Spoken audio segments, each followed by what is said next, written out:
Congress party के संस्कार है। हम तो खुल के जो चीज हमारे मन में वो कहते हैं, और हम ये कहते हैं कि भारत में सबको, सबका साथ सबका विकास किया जाएगा और सबको अच्छे से जीने का अधिकार है। और भारत ही एक ऐसा देश है जो विविधताओं वाला देश है, जहां सब खुलकर अच्छे से जीते हैं, जहां हिंदू जय श्री राम बोलते हैं, मुस्लिम मजारों पर जाके मत्था टेकते हैं, ईसाई चर्च में जाकर फ्रीली अपनी प्रेयर्स कर सकते हैं, और सिख गुरुद्वारे में जाकर अरदास लगा सकते हैं। तो ये भारतीय जनता पार्टी की जो सरकार है, ये कभी नहीं चाहती कि किसी भी दल के साथ, किसी भी संप्रदाय के साथ बुरा हो।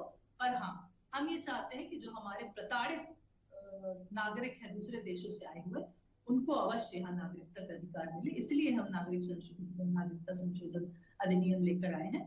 और सबका साथ सबका विकास और अंत्योदय से भाग्योदय में विश्वास ही भारतीय जनता पार्टी का मूल मंत्र है, और यही हमारी परंपरा। तो जितेंद्र भाई, सबका साथ सबका विकास जो वंदना जी कह रही हैं, तो कांग्रेसी विकास में क्यों पीछे रहें? सबका साथ सबका विकास है तो जो कांग्रेस में अंत्योदय के लोग हैं उनका भाग्योदय हो रहा है, और अगर वो पार्टी छोड़ के जा रहे हैं तो जो वंदना जी का नारा है उसको फलीभूत कर रहे हैं वो, तो कि वो अंत्योदय से भाग्योदय की तरफ जा रहे हैं। सबका साथ सबका विकास है तो मुझे लगता है कि वो अपने विकास के लिए जा रहे हैं, और उनको लग रहा है कि भाई आपकी पार्टी में जो नेतृत्व है वो उस तरह का सक्षम नहीं है कि जिसके बैनर तले या जिसकी अगुवाई में वो आगे बढ़ सकें, तो उनका अपना भविष्य जो है उस तरह से उज्जवल नहीं दिखाई देता। तो मैं अभी जो बात वंदना जी से कर रहा था कि ये जो इन्होंने जो सारे उपलब्धियां गिनाई वो, और आप कह रहे हैं कि आप टाइम बिंग हिंदू बन जाते हैं, जब आपकी सुविधा होती है तो आप जनेऊ दिखाने लगते हैं, आप अपने आप को हिंदू बताने लगते हैं, पर बाद में आप पता नहीं आप हिंदू रहते हैं कि नहीं रहते हैं। तो हिंदू होने का अर्थ क्या है?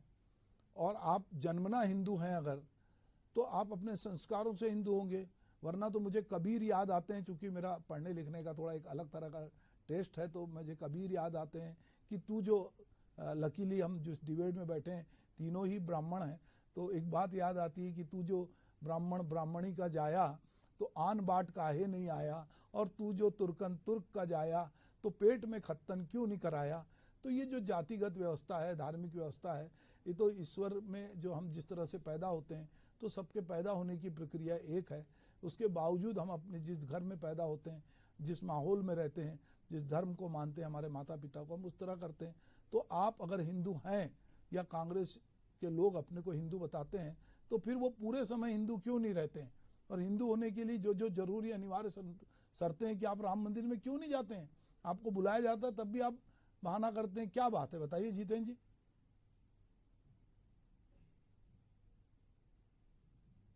जितेंद्र जी, मेरी आवाज आ रही है आपको?